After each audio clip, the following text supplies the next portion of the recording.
Main जो इसमें पूरा एलिगेशन आया है सर, ये पूरा का पूरा एलिगेशन कृष्णा साहू पे ही आया है। उसी ने एटीएम ले गया है, उसी ने पैसे निकाले, पूरा एलिगेशन कृष्णा साहू पे है।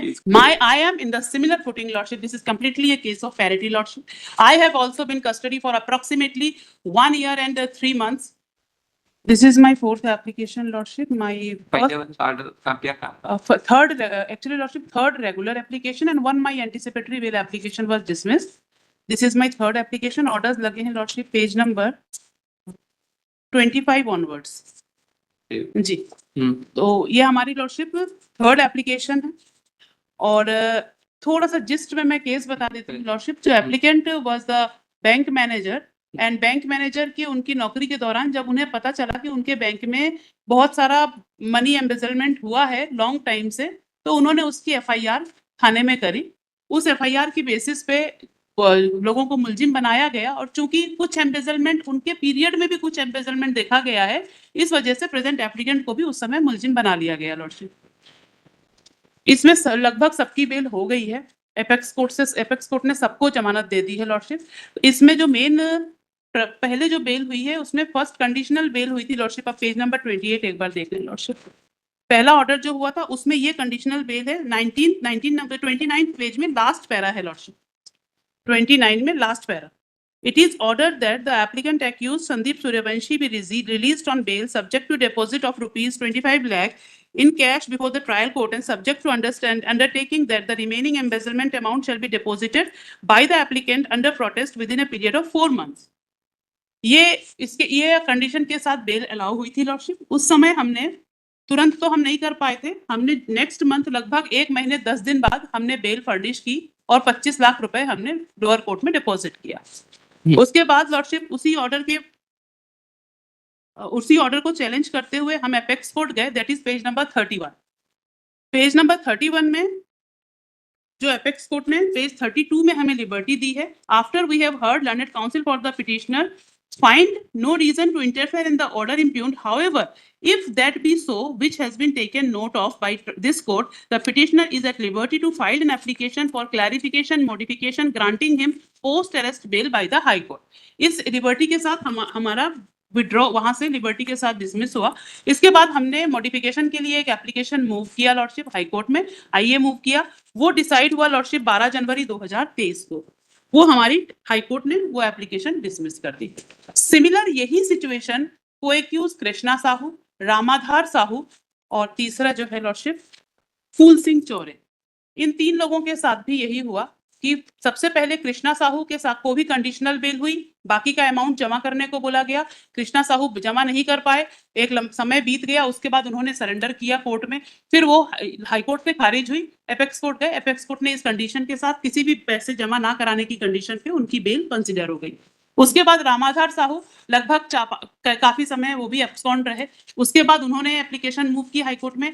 हाई कोर्ट ने 362 के पैरामीटर्स में जाते हुए कि कोई मॉडिफिकेशन या कोई दोबारा से बेल ऑर्डर हाई कोर्ट नहीं कर सकती है, इस आधार पे हाई कोर्ट से डिसमिस हुई। वो सारे ऑर्डर हमने लगाए हैं Lordship। एपेक्स कोर्ट ने ये डायरेक्शन हाई कोर्ट को दिया कि 362 का प्रावधान इसमें लागू नहीं होता है बेल एप्लीकेशंस में, एंड द कृष्णा साहू का केस और जो रामाधार साहू का केस वो सिमिलर फुटिंग पे है, ये कहते हुए निर्देशित किया गया। वो बेल यहाँ पे लगी और लगने के बाद रामाधार साहू की बेल इसी हाई कोर्ट से अलाउ हुई Lordship। इसके बाद जो चौरे की फूल सिंह चौरे की जमानत लगाई गई, वो भी लंबे समय एब्सकॉन्ड रहे, उनकी एप्लीकेशन लगाई गई।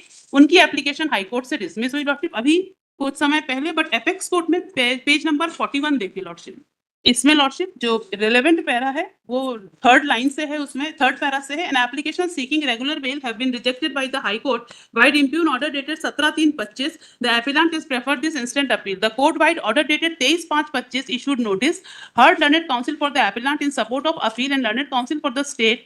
During the course of submissions, learned counsel for the appellant drew attention to 2 orders of this court. In the case of Krishna Sahu versus State of Madhya Pradesh, order dated 1/5/23, SLP number itna, and on 16/10/23 in case of Ramadhar Sahu versus State of Madhya Pradesh arising from SLP number so and so. Learned counsel for the appellant submitted that the said orders may be followed in the appeal also, as the appellant is a bank manager and he would cooperate and he was not named in the FIR and he has been roped into only on the basis of statement of co-accused Krishna Sahu. Per contra, तो इस आधार पे जाते हुए जो present applicant है उनकी bail application, जो फूल सिंह चौरे की बेल एप्लीकेशन आप एपेक्स कोर्ट ने कंसीडर करी lordship. The case of the present applicant is also in the similar footing, इस थोड़ा बेटर फुटिंग पे इसलिए है lordship, he is the person who has lodged the FIR, who was the first person, he was the whistleblower of the case, he has gone to the police station for lodging the FIR. That is my submission, that the case of the present applicant is completely in parity with Phul Singh Chaure, Ramadhar फूल सिंह चौरे नहीं, कृष्णा नहीं, कृष्णा साहब, फूल सिंह चौरे भी bank manager था पहले के period में, जैसे संदीप, वो तो कंप्यूटर ऑपरेटर था, Krishna Sahu was a computer operator, पर Phool Singh Chaure he was the bank manager, Ramadhar Sahu he was the bank manager. इन लोगों की बेल एप्लीकेशन एपेक्स कोर्ट ने कंसीडर की है lordship. The present applicant bank manager कौन कौन थे? रामाधार साहू एंड फूल सिंह चौरे और कृष्णा साहू। एक्चुअली मेन जो इसमें पूरा एलिगेशन आया है सर, ये पूरा का पूरा एलिगेशन कृष्णा साहू पे ही आया है, उसी ने एटीएम ले गया है, उसी ने पैसे निकाले, पूरा एलिगेशन कृष्णा साहू पे है। इसीलिए इसका फर्स्ट बेल कहाँ पर होगा वो डिसाइड कौन? Page 28 page 28 lordship conditional bail दी थी 25 लाख का, 25 लाख जमा करके, और बाकी का 25 जो अमाउंट है वो ये एंटीसिपेट नहीं था, ये रेगुलर था सर। ये पेज 28 था। पेज एंटीसिपेट पहले वाला डिसमिस हुई है। वो पहले था, रेगुलर 28 नंबर पेज पे। ये 13 मई 2022। जी जी। फिर क्या हुआ इसमें? कंडीशनल बेल 25 लाख जमा नंबर 29 में है, कंडीशनल बेल हुई है, पेज 29 में लास्ट पैरा है सर। बेल हुई तो उसका रिलीज वो छूटा। हम एक बार फिर से, जब उसको बेल हुई सर तो 1.5 महीने बाद इन्होंने 25 लाख रुपए जमा करके, आप एक बार डिस्ट्रिक्ट कोर्ट का ऑर्डर देखिए सर, उसमें पूरा क्लियर है। आप डिस्ट्रिक्ट कोर्ट के ऑर्डर का पेज नंबर 22 देखिए सर, पढ़ूं सर।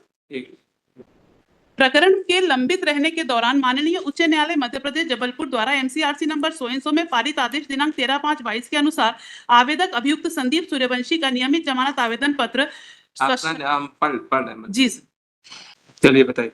जी सर। तो जो प्रेजेंट एप्लीकेंट का केस है वो एग्जैक्टली जो एक ऑर्डर आप देखेंगे सर, एपेक्स कोर्ट का एक ऑर्डर है, ये अपन ने जब यहाँ से रामाधार साहू की बेल एप्लीकेशन डिसमिस हुई थी तो एपेक्स कोर्ट ने एक ऑर्डर किया था, page number 49 lordship, page number 49 में उनका ऑर्डर, ये ऑर्डर का पूरा पहले तो प्रोसिक्यूशन का केस है lordship.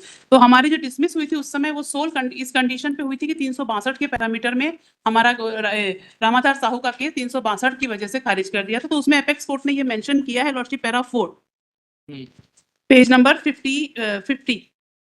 The opinion of the High Court in the impugn order is that the event of High Court granted bail to the appellant without compliance of conditions specified in the earlier order of a coordinate bench that would constitute modification of the order under section 362 of the Code prohibits such modification of a judgment or final order.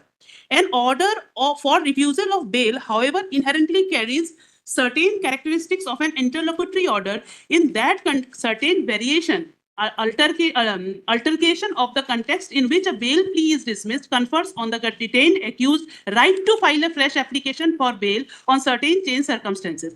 इन्हीं आधारों को देखते हुए high court को इन्होंने फिर से examine, last line में बोले, लास्ट लाइन में है लॉर्डशिप, एपेक्स कोर्ट ने the bail petition of the appellant before the High Court shall revive to be examined afresh by the High Court in the light of our observation made in this order.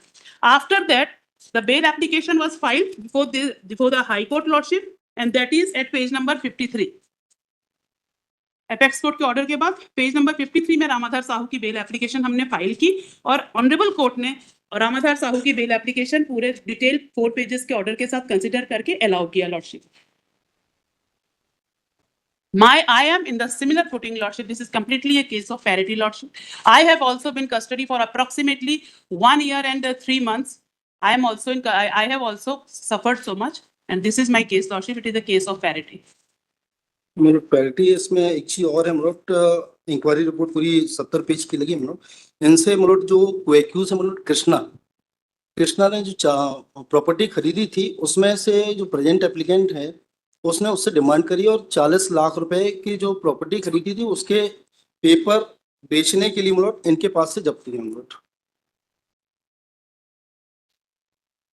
देखिए it is submitted by the concept that applicant is innocent. Here is under custody the censorship. Similarly situated co-accused Ramadhar, उसका MCRC number जरा बता दीजिए। वहां से हुआ है रामाधार का एमसीआरसी, ये लास्ट पेज पे ये जो है ये has been enlarged and bill MCRC by number the MCRC number 35492 35492 2023 order dated 8/11/2023 और उसका फुल सिंह का भी फुल सिंह का अभी हुआ है सर, मैं बता देती हूँ, एपेक्स कोड का हुआ है। ब्रैकेट में डाल दीजिए पेज नंबर 53 बाद में अपन हटा देंगे ब्लैक में अलग फुल सिंह कहते हैं फुल सिंह का हुआ है sir, SLP criminal number 8467 of 2025, SLP criminal 8467 84679 2025, full Singh चोरे वर्सेस ऑर्डर डेट वो पेज नंबर कहाँ 41। साइड में डाल दिए पेज ये इसके से similar there is no previous state का अपोजिट ठीक हाईली ऑब्लिक। वो 54 बीजे